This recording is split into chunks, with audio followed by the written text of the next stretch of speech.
Randy, many in the hospitality industry tell me that these numbers are frankly confusing because most of the restaurants that were cited in the list have since fixed the problems. Even the state admits many of the investigations are now closed.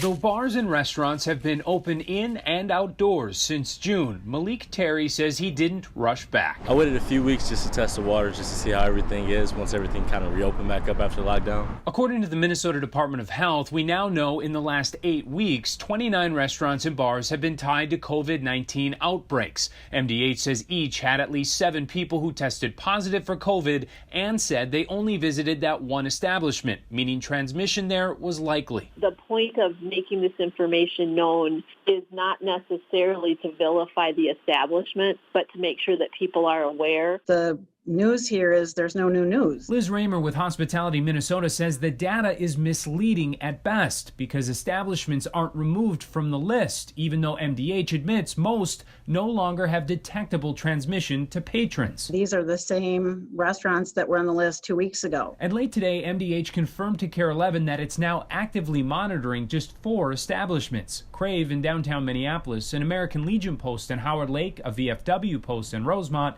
and a Texas Roadhouse in Coon Rapids, though even that does not mean they have active transmissions. It is confusing and the tables aren't easily understood. And we've even found in some of our follow-up communications, we learned that there have been in some cases numbers that have been double counted. And so it is frustrating when information comes out that appears to be new and it really isn't. Especially, she says, with so much at stake. This is probably next to healthcare, one of the most highly regulated industries out there. And at the end of the day, this is hospitality. We care about our customers. We care about our communities.